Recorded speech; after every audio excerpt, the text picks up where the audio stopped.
어느 맑은 봄날 바람에 이리저리 휘날리는 나뭇가지를 바라보며 제자가 물었다. 스승님, 저것은 나뭇가지가 움직이는 겁니까? 바람이 움직이는 겁니까? 스승은 제자가 가리키는 곳은 보지도 않은 채 웃으며 말했다. 무릇 움직이는 것은 나뭇가지도 아니고 바람도 아니며 네 마음뿐이다. 여러분, 영화 달콤한 인생 보셨나요? 사실 저는 안 봤었는데 이번 주에 주은이랑 큐티 나눔을 하면서 이 대사를 보게 됐어요. 흔들리는 게 나뭇가지 때문인가 바람 때문인가 생각하지만 사실 문제는 마음이라는 거죠. 언제나 상황이 문제가 아니라 뭐가 문제다? 바로 마음의 문제다. 인생을 살면서 이걸 인정하면 많은 부분들이 쉬워져요. 그런데 우리의 마음은 늘 좋기만 해야 될까요? 그럼 나는 조금도 슬프면 안 되고 조금도 우울하면 안 되고 조금이라도 그러면 나한테 문제가 있다는 건가? 이런 생각이 들 수 있잖아요. 그런데 오늘 큐티 본문에 바울이 이 근심에 대해서 이야기를 합니다. 근심이란 사전적으로 해결되지 않은 일 때문에 속을 태우거나 우울해함이라는 뜻인데요.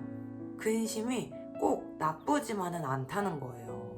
왜냐? 근심에는 두 종류가 있기 때문입니다.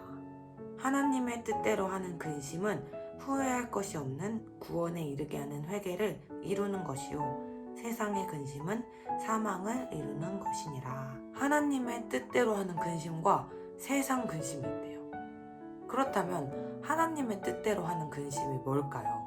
좀 뭔가 느낌이 영적이고 신앙적인 것 같은 근심이 하나님의 뜻대로 하는 근심이고 좀 아닌 근심은 세상 근심일까요? 그렇지 않습니다. 핵심은 바로 그런 분위기가 어떠냐에 있는 게 아니라 방향성에 있습니다. 방향성. 그 근심을 통해서 결국 가게 되는 방향이 구원에 이르는 회개냐 아니면 사망이냐 하는 거죠. 저한테도 최근에 이런 근심들이 좀 있었어요. 그 중에 특히 제 마음을 아프게 하는 게 뭐였냐? 바로 제가 가지고 있는 이 하나님 나라와 제자와에 대한 비전이 우리 팀에게 잘 전달이 안 된다는 거였어요. 제가 그것 때문에 진짜 너무 슬펐거든요. 그런데 이게 분위기로 보면 되게 영적인 근심 같잖아요. 근데 하나님이 저에게 조명해 주신 게 있었어요. 예림아, 이 근심이, 이 슬픔이 너에게 또 한 번의 돌파가 되느냐 아니면 침체하는 방향으로 가느냐는 한 끗 차이다. 이런 감동이 드는 거예요. 왜냐면 저의 이 마음이 내가 부족해서 그래. 나는 잘 못하나 봐. 난 안 되나 봐. 지금은 때가 아닌가 봐. 좀 어려운가 봐 하는 마음들로 이어지면 결국에 방향성이 죽음으로 가게 돼 있어요. 그래서 결론적으로 그럼 난 못하겠다. 난 안 하는 걸로 이렇게 되는 거죠. 근데 저의 이 마음에 빛이 비춰지고 하나님의 뜻대로 하는 근심으로 이어지면 회개, 방향을 돌이키게 되는 거예요. 그래, 나로서는 안 되는구나. 그래서 지금 나에겐 정말로 예수님이 필요하다. 내가 더 매달려야겠다. 내가 더 몸부림쳐야겠다. 더 사모해야겠다. 더 철저해져야겠다. 더 연구해야겠다. 이런 마음들이 일어나기 시작했어요. 오늘 11절에서 말하고 있는 그런 결과들이 나타나기 시작하는 거예요. 그러면 무조건 어떻게 된다? 구원에 이르게 되고 생명의 일로 이어지게 되어 있습니다. 그래서 이 시간들을 통해서 저에겐 더 확신이 생겼어요. 이번 시즌은 정말로 우리 레트에게 비전의 시즌이 되겠구나. 아멘. 사랑하는 여러분, 우리 레트 한 명 한 명 이런 여러 가지 근심들을 가지고 있는 줄 압니다.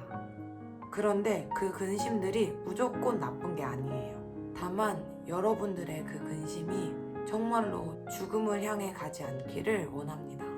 오늘 우리의 마음에 빛을 비추고 방향성을 점검해서 하나님의 뜻대로 하는 근심으로 이어지기를 축복합니다.